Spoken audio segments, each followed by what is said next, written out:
welcome to the Hip Hop Tour. I'm your host, Amelia Ismore. We're here in Brooklyn, New York, for none other than the taste of black spirit. Today, you'll see what's new with R&B and hip-hop legend Ron Isley, a.k.a. Mr. Biggs, as we talk with Vanessa Braxton, the first black woman-owned distiller in the United States. You'll also hear how special medicinal herbs came to the U.S. on slave ships and now is a liquor. And do you know what basketball legend Allen Henderson has been doing for the past 10 years? You get that and so much more right here today on this stop of the Hip Hop Tour. Yo, what's up? It's KRS-One. You're watching the Hip Hop Tour. Guys, African Americans are actually one of the #1 consumers of spirits. So why are we not circulating the money within our community? So, if you don't know what those black liquor companies are and how they started, a lot of them started from hip-hop, you're going to find out today. Up next is Allen Henderson from Henderson Spirit Group. Welcome, Allen. How are you today? Thanks a lot. Doing great. Happy to be here. We're here with both our brands. Henderson Spirits Group, we make award-winning spirits based on African Americans and spirits history. So the two brands we have here are Tom Bullock's and Bertie Brown. I mean, you think about hip-hop, the spirit of hip-hop and just that hustle is what it takes to be a good entrepreneur. And we're doing the same thing. We're hustling. We're building our brand. We're trying to get our name recognition out there and just trying to keep building it up and keep coming back with more hits. Well, there you have it. We have more for you, so don't go anywhere. It is all about the taste of black spirit. This young lady, her name is Sarita, but she's not Stevie Wonder's wife. She is the owner, proprietor, and founder of her own tequila. Talk about your tequila. Yes, the tequila is named Manita Tequila after my late mother. I went to Mexico myself to create the flavor profile, so it's completely unique to the brand. What makes it so unique? I really wanted to attract people who have a negative connotation with tequila. Most people are like, oh, tequila, it burns. And so I wanted it to have a sweet touch so it doesn't have that burn at the end. It's super smooth going down. Now, our show is called the Hip Hop Tour, and we're always looking at the influence of hip-hop, the culture and lifestyle in business. Do you feel like some of that actually transcends into your business? Absolutely. Yes. Actually, to see how people have gotten into the hip-hop industry and pivoted into entrepreneurship. Like this, I'm an entrepreneur, so it's really inspiring to see people who started with just their raw talent, and now they have, they're moguls with, like Rihanna, right? Like how she has pivoted from Jay-Z, the big names, but also some people who are doing stuff in their community. I'm really inspired by Nipsey Hussle, so yeah, absolutely, I'm inspired by that. Well, all I have to say is I'm going to sip a little something sexiness with this tequila, and here we go, bottoms up.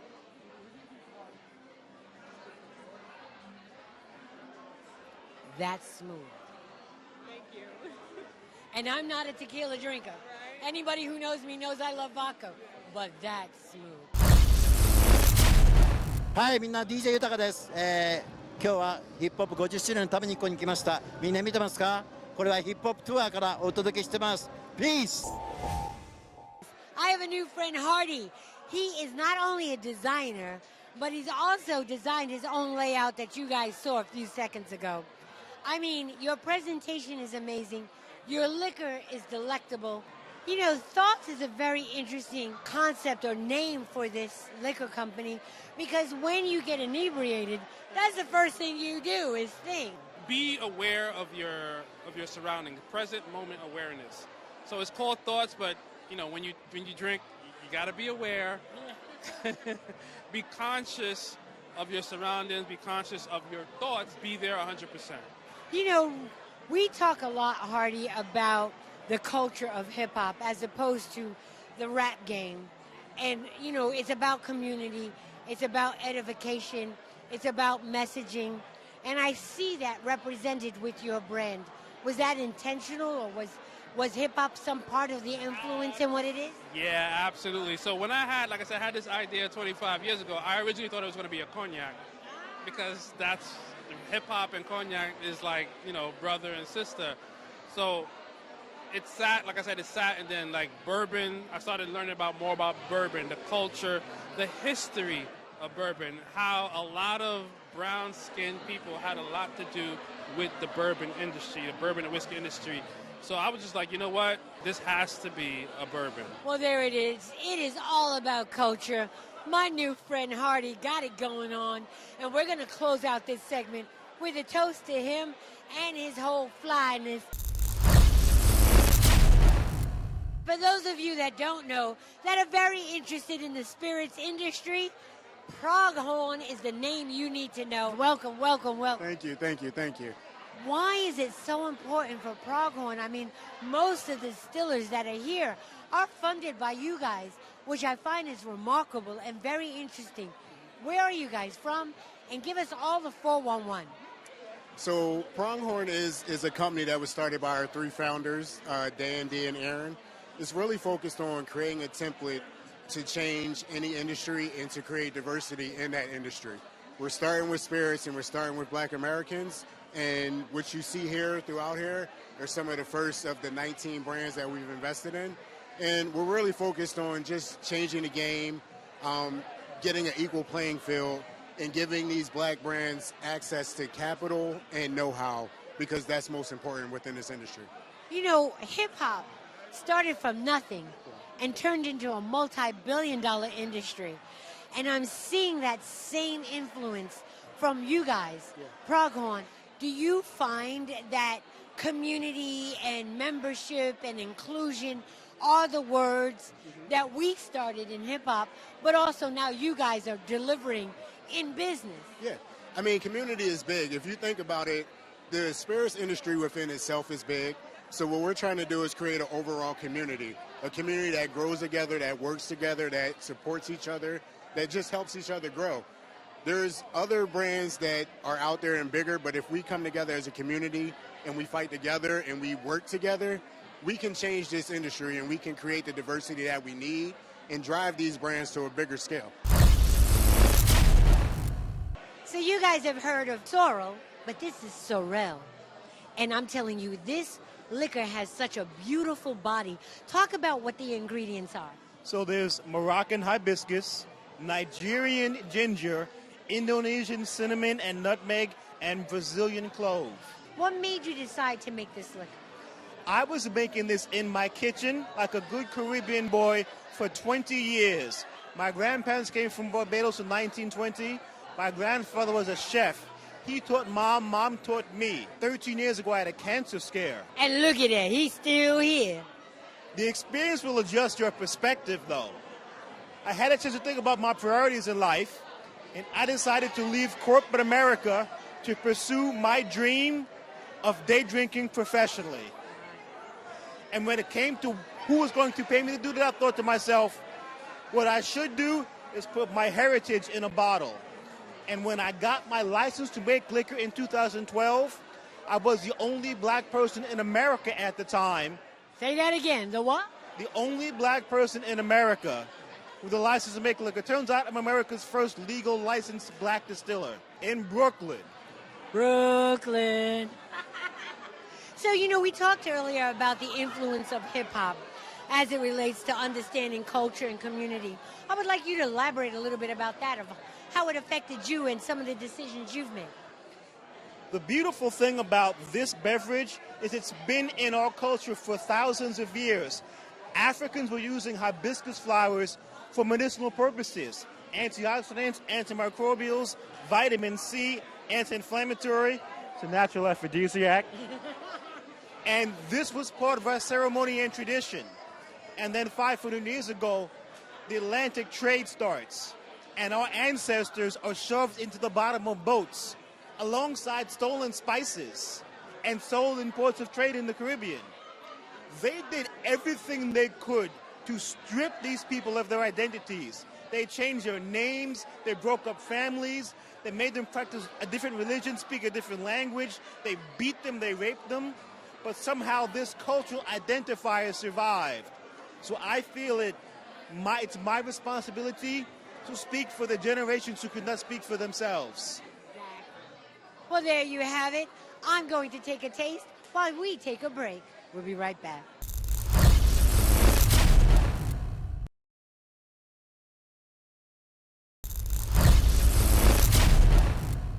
It is now time for... LS Cream Liqueur. So why did you start this cream liqueur company? So LS Cream is really inspired by a Haitian recipe that we call crémasse in Haiti. So it's all love. When somebody gifts you a bottle of crémasse, of homemade crémasse, it's because they love you. It's made with a lot of amour, like we say in French. And we just wanted to share a piece of our heritage with the world and to be able to drink cream liqueurs year-round. You don't have to wait for the holidays and all that. There's so many cocktail recipes that you could make. So that's exactly why we decided to start LS Cream. You know, one of the things that I'm loving is so many of the Black Spirit companies and CEOs are talking about culture, talking about natural, and it's actually more fortified and better for us as far as drinking. Why was that important to you? It was 100% important because crémasse is made with natural ingredients. It's grated coconut, grated nutmeg, cinnamon, vanilla, and we really wanted to incorporate all of this in LS Cream. And just to be able to have something that is gluten-free, it's low in lactose, so we thought about our people, all right? So even if you're lactose intolerant, you're actually able to drink this. And it was just important for us to do a product made of excellence and in a bottle that exudes style, luxury, and that is just sexy and good at the same time. So we're going to be sipping something sexy with my new friend Miriam. We'll be right back. Yo, check it out. What's the deal? This is the Chef, and you watching Hip Hop Tour, Staten Island, New York. We love y'all. Peace. Well, welcome back. I'm here with Victor George. He has both a vodka and a bourbon. Talk to us about your vodka. So the vodka's called Victor George. We call it VG for short. We distill it and bottle it in Florida. I own a distillery in Fort Lauderdale, Florida. So this one is a caramel vodka. We have a regular vodka as well, but I decided to bring this one up and showcase it. It's the newest one that we got. It's on fire right now all over the country. You know, it's flavored vodkas has really become the new trend. Why did you choose caramel? So what we typically do when we build our cocktail profiles is we understand that the traditional cocktails are the ones that are resurfacing. So right now, the #1 cocktail in the world is an espresso martini. So we wanted to do something different that nobody else had. So we came up with the caramel, and it eliminates some of the other ingredients just so you don't have to have all the sugar in it. Nice. So the bourbon is Fort Mose bourbon. It's aged 4 years, again, at my distillery in Fort Lauderdale. But the beautiful thing about Fort Mose bourbon is that most people don't know Fort Mose is an actual town in St. Augustine. So in 1726, 38 slaves escaped Charleston, South Carolina, went through Jacksonville into St. Augustine. They joined up with the Indians and the Spanish, fought the war and won. So as a reward, the governor of Florida gave them their own town called Fort Mose. In 1738, it became the first town in America where black people could live free.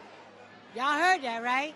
So now not only does it taste good, but now you have a reason and a purpose to purchase this. We've been talking about the importance of circulating money within our own community. As spirit drinkers, we're like the #1 consumer. Do you see that now being something that people are actually intentionally realizing that it's now time to buy black? Well, I think it's always been time to buy black.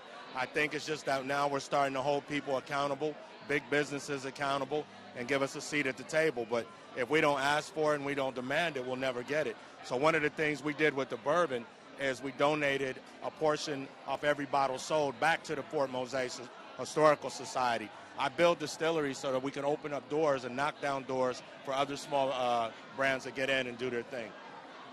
I don't need to say anything else, y'all. You understand why this is so important.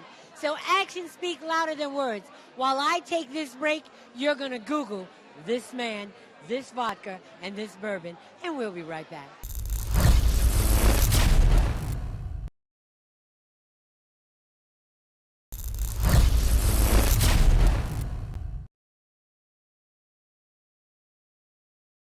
Well, you know, they gotta know the culture, they gotta know the foundation that was laid for, so that they'll understand how to capture the resource. You have to capture the resource, because for 50 years, none of the money from the resource came back to the communities that created it. So we gotta get ahead of that. And we have to restore the value of the art. They have to restore the value of the culture. As long as the highest value is placed on money, we're doomed. We're doomed. There's no spinning it back. The value has been diminished. We have to restore the value of the culture, restore the value of the art, and take the focus off money. And you still like president, more community. And then we can film. I want to take you back to 1973. Y'all better get your dance on. Now, when you talk about my next guest, it is a legacy. He is iconic. And what's so beautiful about our next guest is he just keeps on going on. When we talk about Mr. Ron Isley, we're talking about the essence of the culture of hip-hop, which is community. Now I got my woman.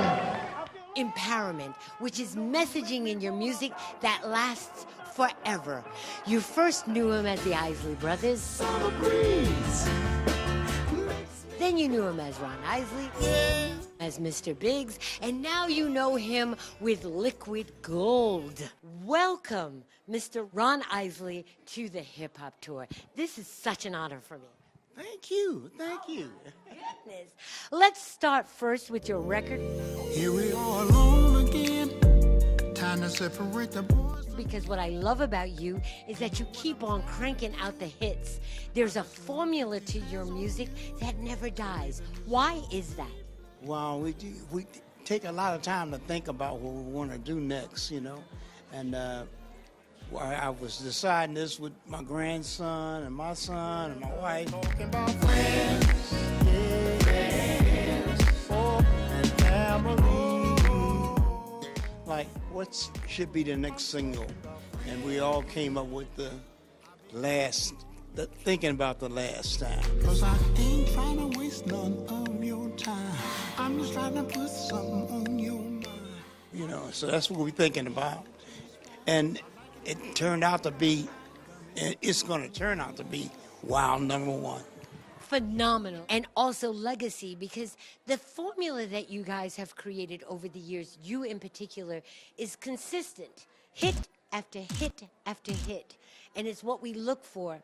Now let's talk about this venture into the spirit industry, which for me, looking at you and thinking about the culture of hip hop, it's always don't stop. You know what I mean? Keep it rocking, you know, forever, ever, ever, ever. You know what I mean? So why is this spirit so important to you? Well, for the last 10 years, I've been thinking about I wanted to do this, you know, and I'm at the age now that I done did everything else but this. And I want to make this important, just as important as the music business. And it's that important to us. You know what I love about what you're doing? To me, it's a visual image as well as an inspirational image that age is nothing but a number. You know what I mean? When I look at you, you are still cool, you are still fly, you are still relevant. And when I look at our younger generation, it's hard to find seniors or people that are more mature that they can relate to. What do you feel is your formula for that intergenerational connection? It's a blessing. It's always been a blessing to me because we know where it comes from. We know where it comes from. Exactly, that Most High. You know, it's a lot to be said when you follow your spirit leads you. And, you know, talking about spirits, you know, don't mind the joke. But, you know, I had the opportunity to taste it. And what I loved is the body of the vodka. I'm a vodka drinker. And there was no burn. It was just smooth, and it had a nice after flavor. But then when you talked about your brandy, you know, most brandy drinkers like to savor the flavor. And that's what I found with this liquor. Why was that so important to you, or was that intentional at all? It was intentional. I'd like for you to ask this young lady right here. Right here. She's the lady that makes this brandy here. Well, let's bring her on in. For me, as a distiller, and I am the first African-American woman distiller in the United States of America, in my 10th year now. Yes. Yes. Yes. Talk about it. Right. So when Ron reached out, it was intentional. You know, and for that brandy, it was intentional of doing that brandy. I was actually making the brandy for me. I've had it for 6 years, just salivating, and I was making it. And then when Ron tasted it, he said, That's contagious. that's exactly what he said. That's it. I'm like, well, that was going to be for me. He said, no, it's for me. I'm a legend in the industry in the alcohol, and I felt it was truly right to be with a legend so we can make a legendary brand, you know, and the flavor profile is there. I love it. I'm very passionate about what I do. The same as, you know, Ron being passionate about music. He's passionate about creating music. I'm passionate about creating liquid. It embodies how we are as a people. They don't talk about the essence of the liquor. Why or how did you wind up making this so that it really personifies him? Because I felt like the music was now in my liquor. You know what? How I felt about it is, listen, I'm a black mama, right? You all know I'm Black Mama Distillery. I embody to have everything natural. I don't want to deal with any chemicals because that's really not very good for you. There's a lot of brands out there that it's harsh, there's chemicals in there. I use everything all natural. I want my clients to have their customers drinking and say, oh, I'm coming back for more, because it had to be special. Just this is gonna be as big as everything. Jack Daniels. Yeah. Well, that's our show for today. I hope you enjoyed our interview with Mr. Biggs, Mr. Ron Isley. But the word of the day is definitely taste black spirits. And thank you, Proghorn, for being one of the premier sponsors and funders of all these entrepreneurs you saw tonight. I'm your host, Amelia Ismore. Stay tuned for the next stop on the Hip Hop Tour, right here on Nubian TV. Who are the keepers of the culture? This week's culture keeper is DJ JS. Living in school, you was a crazy. Now had a chick trying to have my baby. From the block to the top like Jay-Z. Go back to the bottom, boy, you crazy. I'm on the run, man. Gotta make money. Man, it's serious. Anything funny, I'm trying to be broke. Superstar status.